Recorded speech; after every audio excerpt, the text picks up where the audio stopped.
Good evening, everyone. It's now 6:30, and I call to order the regular meeting of the Victoria City Council. Please join us in the Pledge of Allegiance. I pledge allegiance to the flag of the United States of America and to the republic for which it stands, one nation, under God, indivisible, with liberty and justice for all.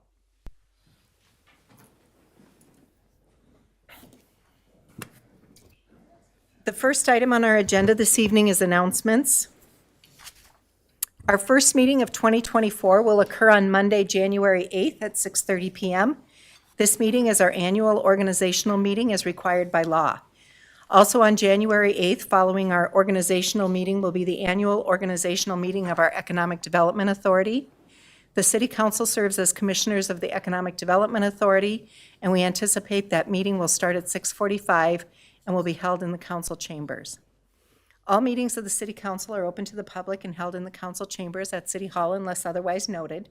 If you're interested in speaking at a council meeting, we encourage you to contact our city clerk for more information. As this evening is likely our last council meeting of 2023, on behalf of the City Council, we want to wish everyone a wonderful holiday season and a very happy new year. I also want to take this opportunity to thank everyone who came out to the Light Up Victoria event with us this past Thursday. We had just spectacular weather and our largest turnout yet for our annual winter lighting event, which was held in Bayfront Park downtown. And a big thank you to everyone who attended, all of our performers from Studio West, St. Victoria Church, Holy Family Catholic High School, all of our businesses for their generous support and the fun activities they sponsored, and our city staff who worked so tirelessly to make the event such a great success. So thanks to everyone for that. Our next order of business is to adopt the final agenda. Council, can I get a motion to adopt the agenda? Motion to adopt the final agenda? Second.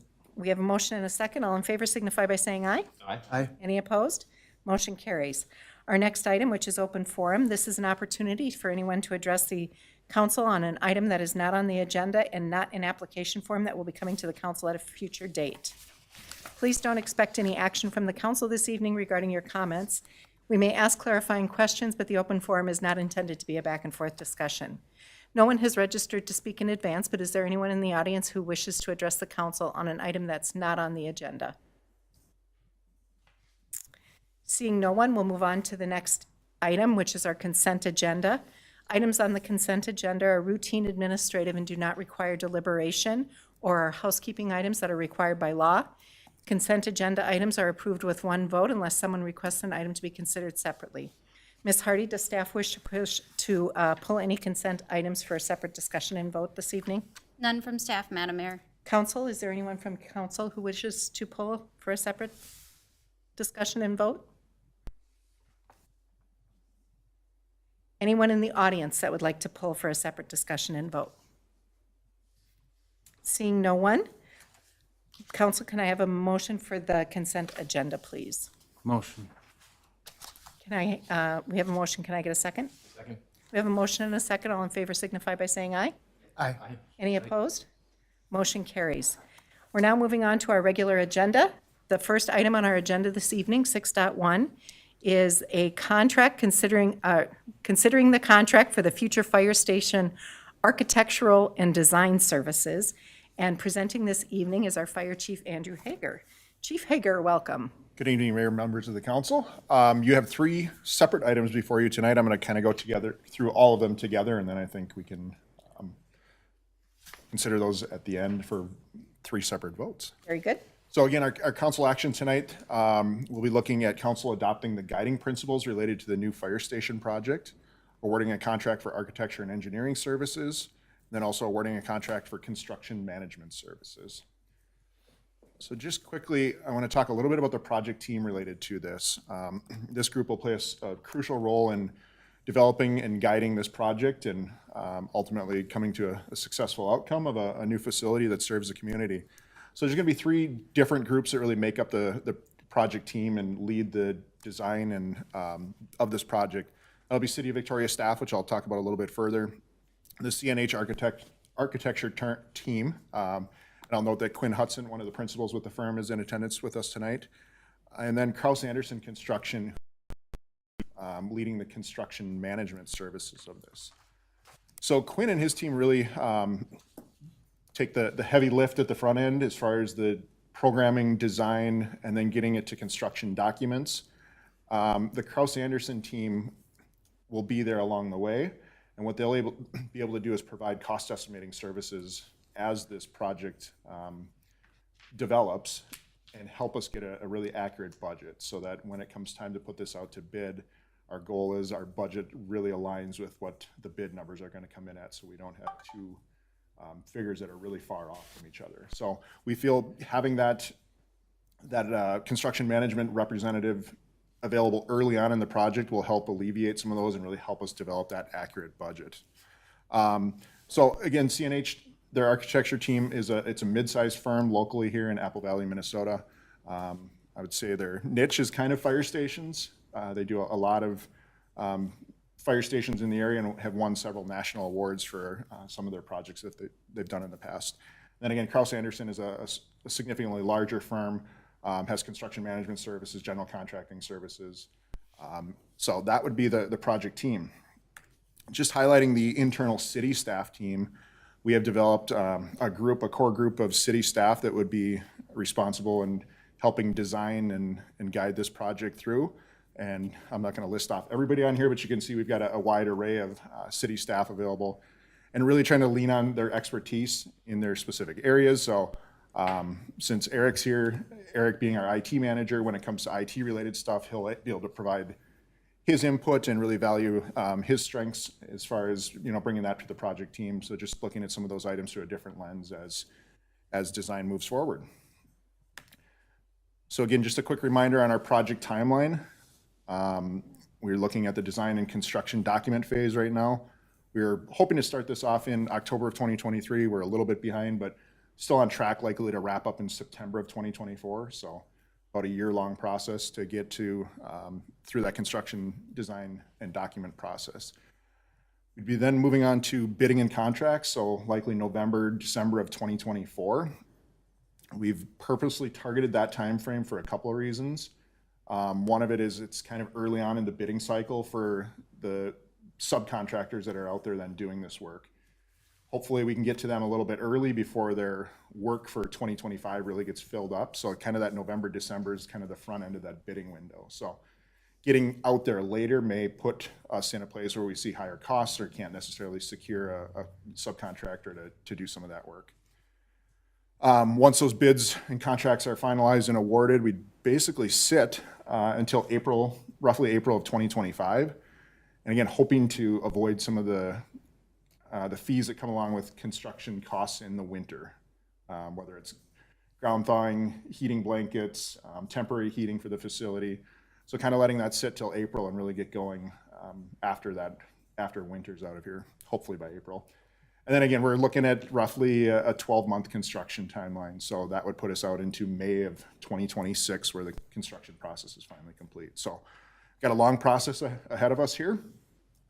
With that, I want to jump into the guiding principles. So our group developed 8 guiding principles related to this project that we felt were really important. And we'll talk through these a little bit, but really the goal of these is to help serve as a decision-making tool through this process.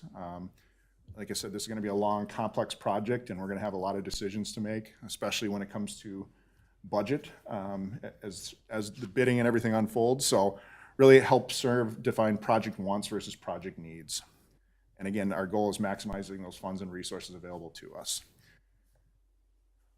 So going through this, again, I mentioned there's 8 guiding principles. So the first one that we put up here is the health and safety. So there's some sub-bullets under each of those, but health and safety related to the project. So we're looking at minimizing the impacts of cancer, cardiac, and mental health on our firefighters, promoting camaraderie amongst the firefighters, and then providing opportunities for firefighters to improve their physical and mental well-being. So again, that's an example of the first guiding principle that's out there. So as we start talking about vehicle exhaust systems, decontamination, this is kind of our checks and balances to, qualify what's in, what's out as design moves forward in that. Guiding principle then number 2 is adaptability. So serving the needs of the community, current and future, as the staffing model and the community needs continue to grow. Incorporating modern technology means throughout the facility provides equal opportunities for all. and then purposely built in multi-use spaces to maximize future opportunities. Again, we just know with our staffing model changing ever so quickly, building a building that's going to last us 50 years, trying to predict what that staffing model looks like in 50 years isn't realistic. So let's build that to allow for growth and expansion opportunities as some of those staffing models change. Guiding principle number 3 then is design. The facility serves as a resource and connection to the community. Facility is resilient to external impacts and provides continuity during external impacts, and the facility incorporates a natural landscape. Number 4 then is design. The facility promotes natural space, materials, and minimal maintenance. The facility design promotes recruitment and retention of firefighters, and the facility design flows well and provides for a rapid response to the community's needs.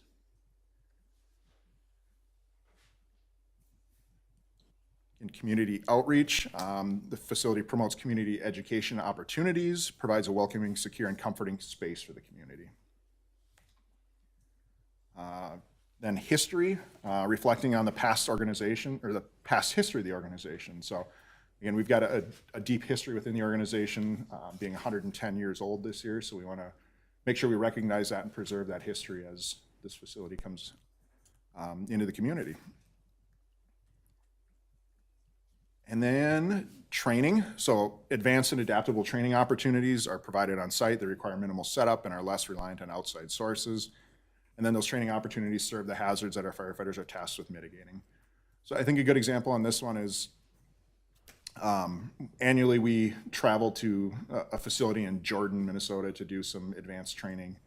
While we can't completely eliminate that just because they have some live burn capabilities there, some of the features that are at that facility could be incorporated into the actual design of the building so that our firefighters have more exposure to it on a regular basis versus once a year.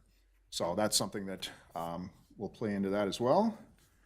And then maximizing value. So again, we want to focus on placing value over cost on the design and construction of the station, and then recognizing that this is a long-term community investment that provides high return to the community. So those are the 8 guiding principles and basically the subpoints that our group put together and wanted to get in front of you this evening for consideration. So any questions on that before I move on to the architect contract? Council, questions or comments on those guiding principles?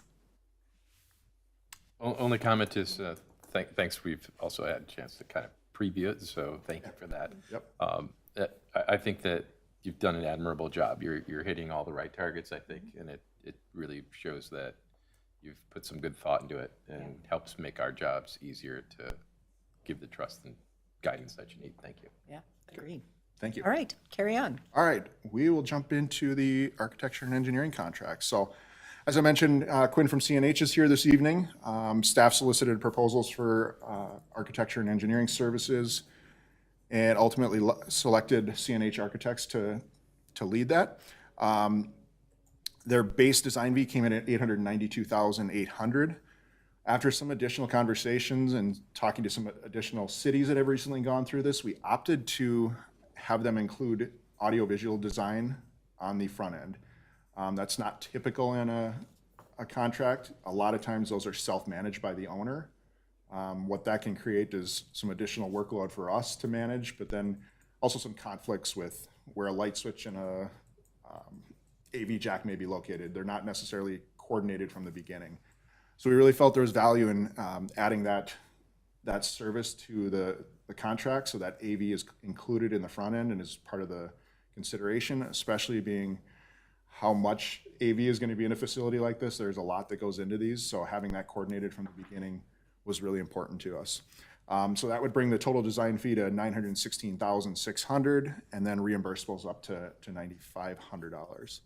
I'll note that about 70% of the architect's work is completed basically in 2023 and 2024. So again, I kind of mentioned earlier, they're heavy on the front end about putting that design together, getting those construction documents all put together, ready to go out to bid. And then we'll kind of see that transition where Quinn may disagree, but the architect kind of steps back a little bit and the construction manager really takes the lead on actually constructing the project. Architects are still well involved in the project, weekly meetings, site visits. They develop the overall punch list and help close that out as well. Chief, do you anticipate there's going to be like public gathering space, like available for meetings, or is there some concerns around doing that around a fire station? Mayor, members of the council, it's a great question. We've had some preliminary conversations around that already, and I think it's definitely something we want to explore further. Some of the recent fire stations we visited offer that feature, and it just ends up being how you lay out the building and the security system to allow that. So that's definitely a consideration. So. Very good, thanks. All right. Again, both the architecture contract and the construction management contract are using the AIA standard contract form.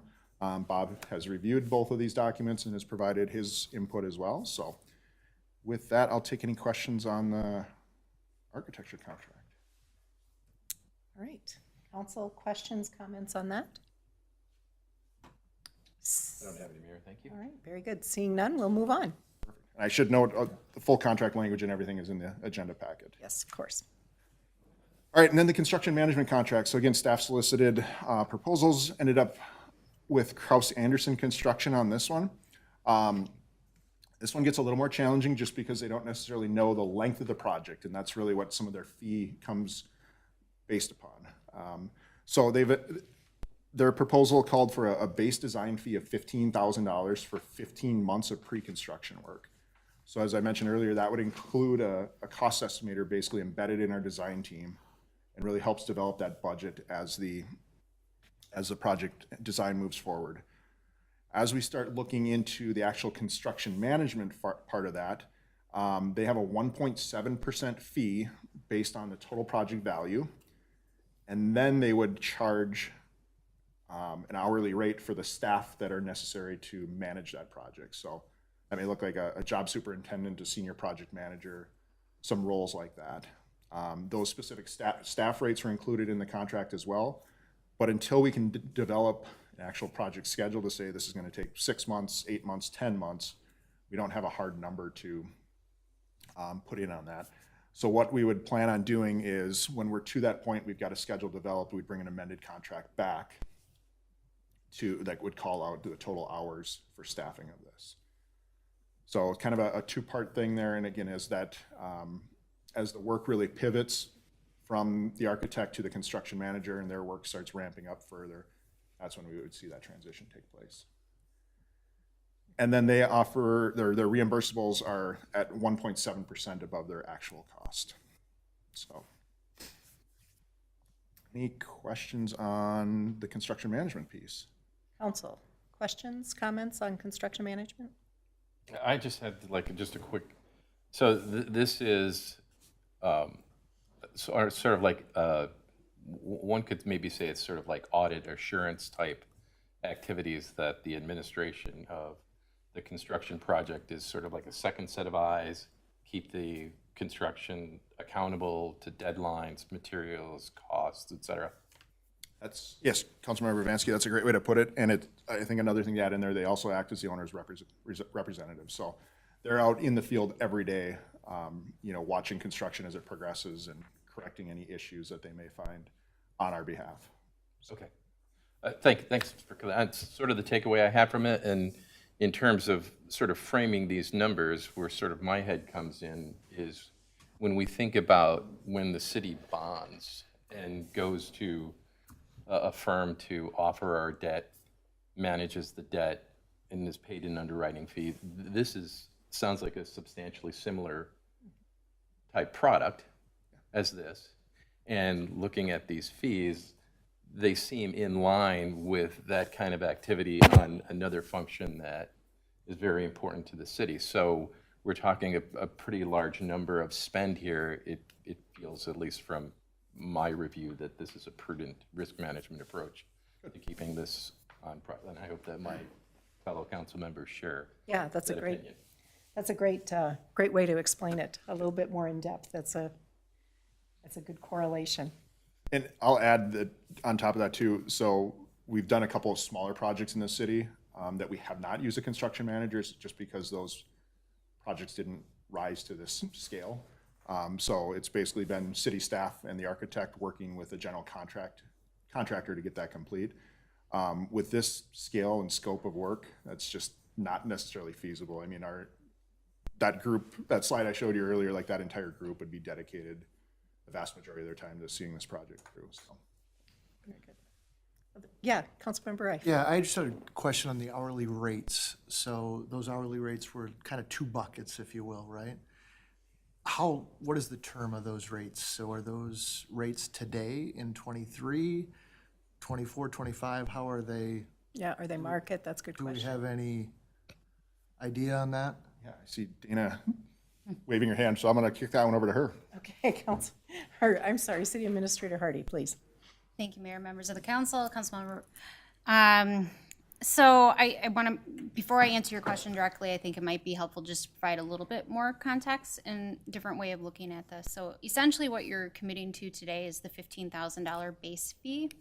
And if you think about people who might be going to look for a house, part of that process is getting pre-approved and going through and maybe locking in on your financing rate for your mortgage. And so the 1.7% of that total project value is us locking into that rate.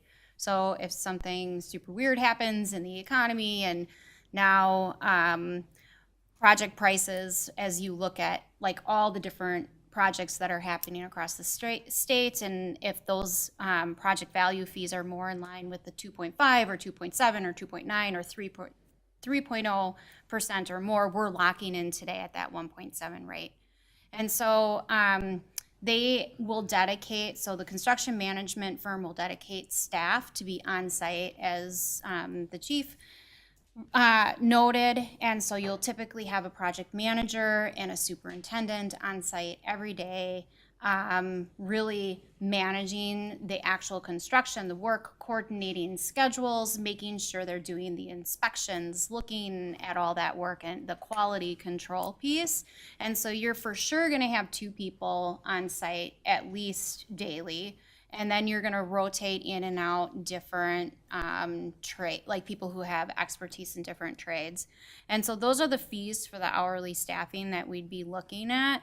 And so we don't know what those hourly rates are going to be in 2024 and 2025. And so the idea is to bring back an amended contract for the construction manager services to look at not the 1.7%, not the 15,000, but specifically to look at that hourly rate for staffing once we know who's assigned to the project and then what the rates are for the firm for that year that we're doing the work. So our plan is to bring something back, but it would be market rate, typical to what you would see in like our engineering rates for that technical expertise. Got it. So the fixed 15,000 and the 1.7 are fixed, if you will. Correct. The other's more marketing rate, depending on And that's to be where we're at in the determined. timeframe. Okay, got it. Thank you. Other questions, council? All right, seeing none, Chief, go ahead. All right, so again, the action that's before council this evening are 3 separate items. Adopt the guiding principles as we presented, enter into a contract with CNH Architects for architect and engineering services for the project, and then enter into a contract with Kraus Anderson Construction for construction management services for the project. All right, very good. Any further discussion or comments from council? All right, seeing none, I will entertain a motion. Motion to adopt guiding principles. Do we need 3 different? So We do need 3 different ones. motion 1, motion to adopt the guiding principles. All right, we have a motion. Can I get a second? Second. We have a motion and a second. All in favor signify by saying aye. Aye. Any opposed? Motion carries. Motion 2, enter into a contract with CNH Architects for architect and engineering services. Thank you. We have a motion. Can I get a second? A second? We have a motion and a second. All in favor signify by saying aye. Aye. Any opposed? Motion carries. And a third and final. Motion 3, enter into a contract with Kraus Anderson Construction for construction management services. Do we need to be specific on that one? No, okay.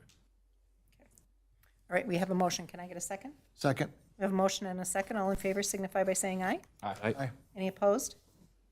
Motion carries. Thank you very much, Chief. Any other questions for me? I don't believe so. All right. All right. Carry on and good luck. Thank you. All right. Next up, item 6.2 is our truth in taxation hearing for the 2023 budget and levy. And presenting this evening is our Assistant City Manager, Trish Pollock. Ms. Pollock, welcome. Thank you, Mayor, members of the council. Let me just get this started here.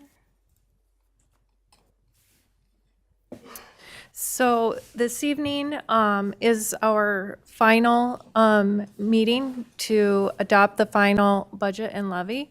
But before we do that, we are going to open up our truth and taxation hearing for public input.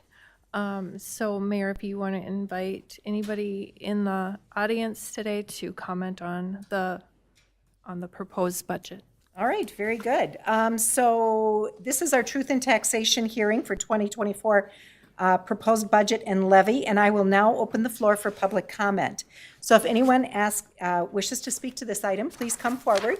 Please come forward and provide your name and address for our record, please, and follow with your comments. Mayor, council members, my name's George Hansen. I'm at 301 West 62nd Street in Victoria, very northeast corner next to Shorewood, in case you need a visual. I'm here because I want my story known and I feel helpless. My property tax bill has increased 730% since I purchased my home in the end of 2016. That's a 33% year-over-year average for 7 straight years.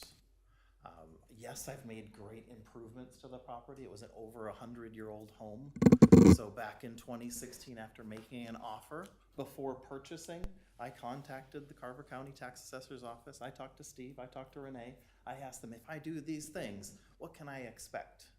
Because I've done similar primary resident improvements in the past and saw a 50% increase, and that was, what can I expect?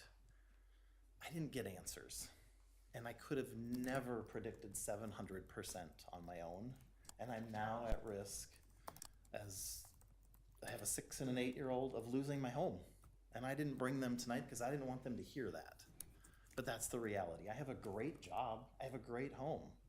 And nobody usually looks out for people that have great jobs and great homes. They look out for folks that don't necessarily make a certain amount. But homestead credits only go up to about 400 some thousand. It's supposed to go up to 500, but my valuation is north of that. So at $55 a day, at $1,700 a month, that's a huge opportunity cost for my family. How am I to put kids through college at some point when I have a burden of over $20,000 a year that started in the high 2000s? So I'm just here to say I don't necessarily have an action, any help, any advice. Again, want to make my story known. I know it's state laws and statutes that govern property tax and valuations. Yes, I've spoke to the Carver County Tax Assessor's Office about my valuation.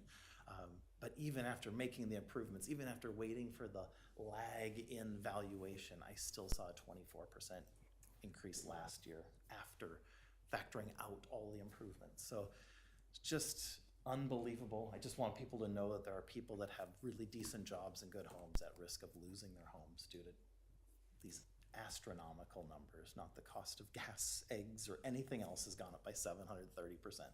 But the largest single bill I face as a homeowner and a citizen of this country is my property tax, and that one's gone up 730% in 7 years' time. So I appreciate you listening, hearing my story. I want to props to City Manager Hardy for making for a very warm welcome and inviting environment. Appreciate that. Thank you.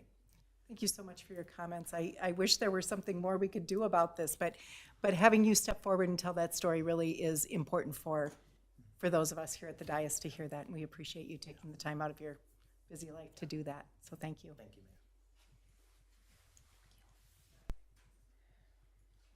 All right.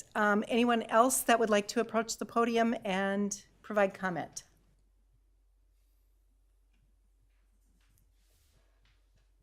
Seeing no one, I will now close the truth in taxation hearing and open the floor for council to discuss. Council, Trish, do you want to provide a little presentation prior to council discussion, please? Yeah, thank you, Mayor. So, as I said, this evening is our last budget meeting in the process that we began with our very first workshop in June. And so tonight is the adoption of the final budget and tax levy. So in September, the council approved the preliminary levy of 8.3 million, or a 12.1% increase over the 2023 levy. Staff were able to find additional reductions and are proposing a final levy that is lower than what was approved in September.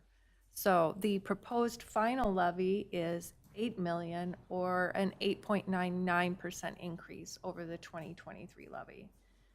The decrease was achieved without impacting service levels and was due to the employee benefit open enrollment, which was completed at the very end of November. We were able to reduce that budget by about $20,000. And then in the long-term street maintenance fund transfer, we are able to reduce that by about $194,000. And with the decrease of those items, the unassigned fund balance will also see a reduction of about $15,000 less than expected. So this results in a tax capacity rate of about 28.4%, or a 1.3% increase over 2023. And to note that a median home value of the $559,700, that realized a 2.3% increase from 2023. So tax on a median value home would be $1,590 per year, which is a 6.1% increase from 2023.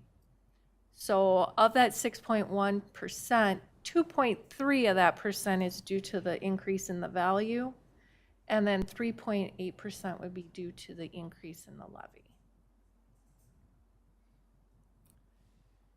This chart gives a look back 5 years and a forecast of 10 years. Long-term projections are based off of a projected increase in the median home value of about 2% per year, and the 2024 year tax rate as about the 28.4%, as you can see, is lower than the rate in 2019 of about 32.41%. So we are expecting the tax rate to increase if the values continue to rise in 2026 to just shy of 35%. Most of that increase would be due to the issuance of the bonds for the new fire station.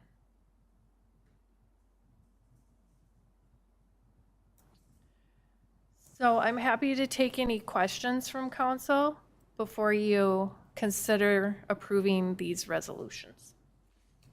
All right, and we need to take these in 4 separate. You would, yes, please, Okay. Mayor. Thank you, Ms. Pollock. Council, questions, comments? This is the culmination of many, many months of good work. So I first want to say thank you to staff. I know we all winced quite significantly when we saw a 12% increase in our levy, and so we want to say thank you for your good hard work in getting that down to less than 9. So thank you for that. Council, questions, comments? I don't really have any questions. I think you did a good job of laying things out in our packet and explaining where the reductions were achieved. They make sense. Good job. To not see a double-digit increase is certainly, keeping that in single digits is welcome. I think we've just heard tonight from the residents that this is important. We understand it's important. I think that, as the mayor points out, everybody in this council takes this seriously. We really strive to understand where it's going and ask the hard questions about what's necessary. And this shows that we're able to achieve those results, so thank you. Yeah, very good. All right, council, anything else? All right, seeing no further discussion, I will entertain a motion, please. I'll make a motion to a resolution approving the final tax levy for the City of Victoria collection in 2024 in the amount of $8,032,892. We've got a motion. Can I get a second? Second. We have a motion and a second. All in favor signify by saying aye. Aye. Aye. Any opposed? Motion carries. I will entertain a second motion, please. I'll continue. I'll make a motion, a resolution adopting the final 2024 general fund and Victoria Recreation Center fund budgets. We have a motion. Can I get a second? Second. We have a motion and a second. All in favor signify by saying aye. Aye. Aye. Any opposed? Motion carries. Third motion, please. I'll make a motion, a resolution adopting the final 2024 water fund, sewer fund, and stormwater fund budgets. We have a motion. Can I get a second? Second. We have a motion and a second. All in favor signify by saying aye. Aye. Any opposed? Motion carries. And the final motion, please. I'll make the motion, the resolution adopting the 2024 to 2028 capital improvement plan. Very good. We have a motion. Can I get a second?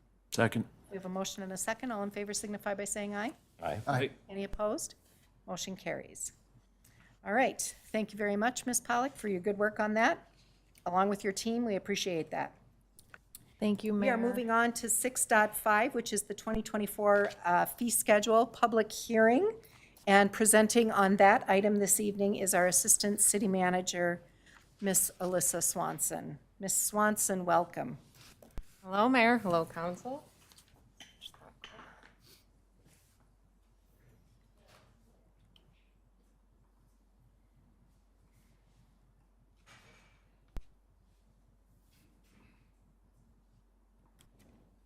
Perfect. Well, thank you all for having me here this evening. Yes, we are here to review and for you to consider the adoption of the 2024 proposed fee schedule. This is an annual process which requires an ordinance amendment. And because of this specific topic, it does also trigger a public hearing, which we'll also be conducting this evening. So this is not the first time this has come before you.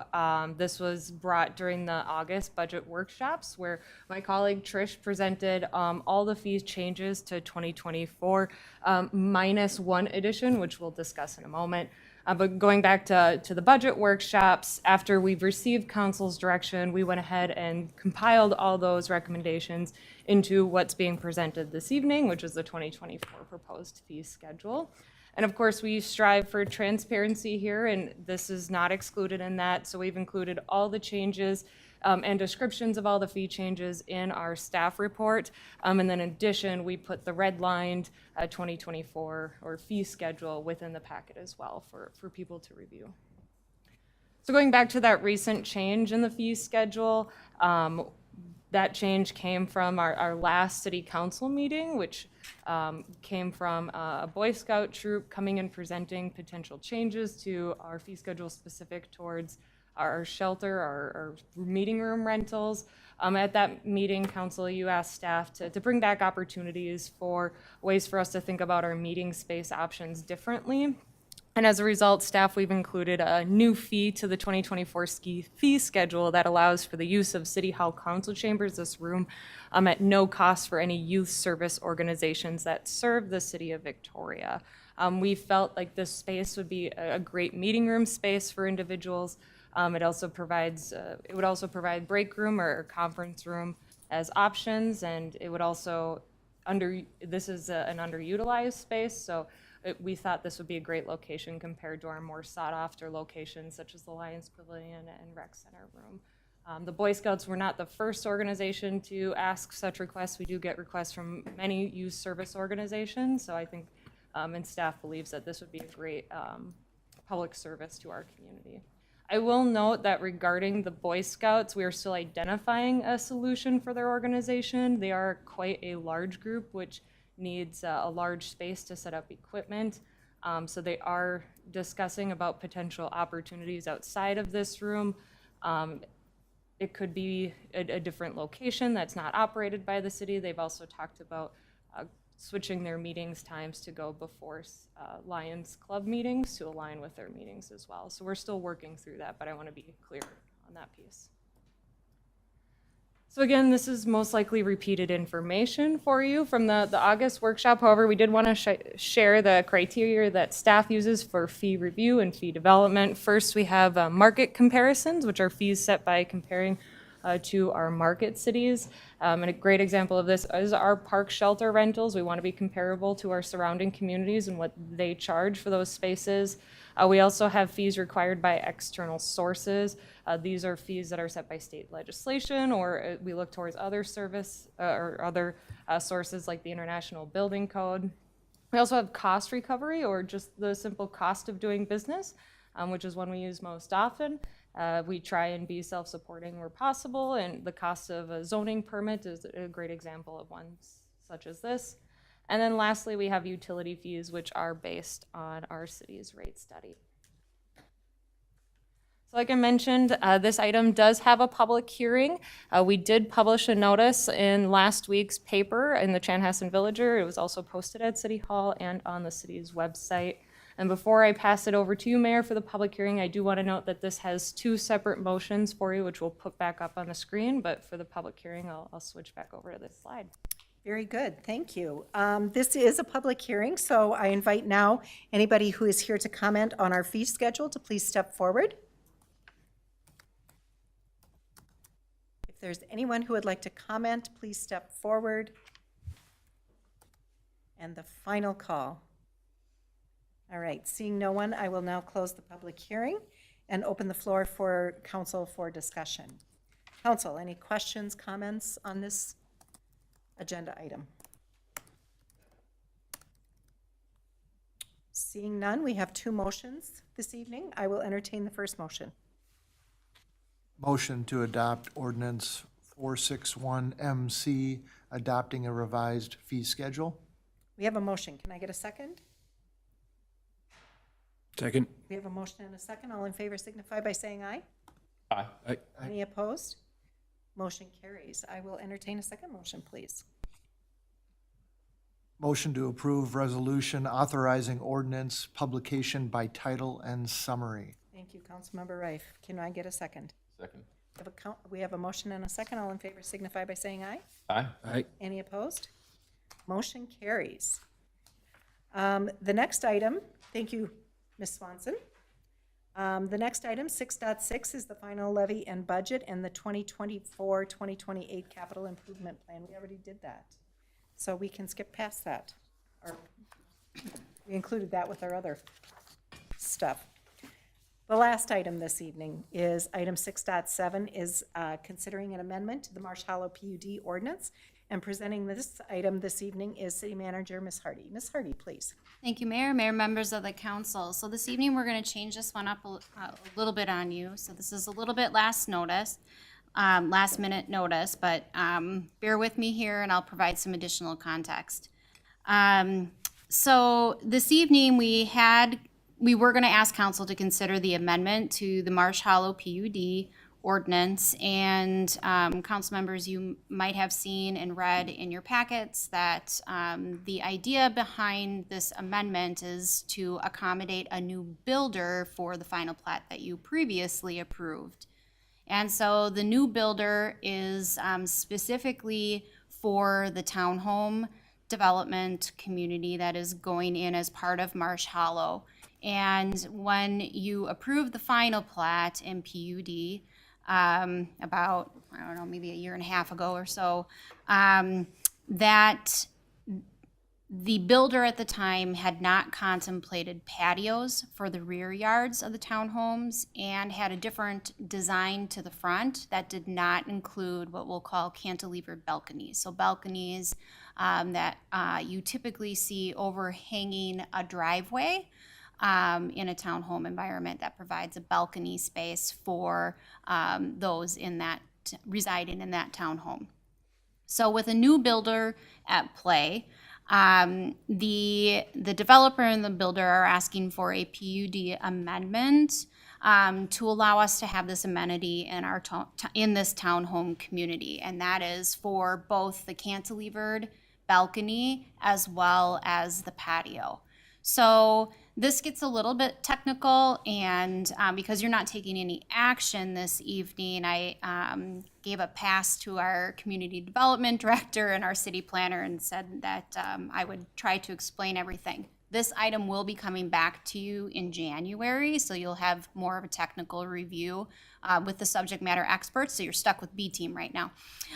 So with that, the technical pieces of our code and in the hard work that our planning team does really speaks to the setbacks to the townhome developments and all developments that come through. But you may recall that with this particular development, and as seen in your packets, the setbacks for the townhome rear yard was 10 feet.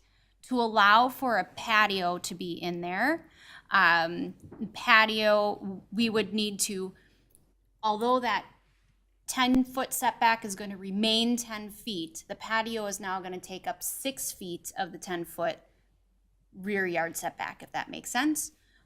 Therefore, you would be approving in January when this comes back to you, you'd be asked to consider approving a 4-foot setback, if that makes sense.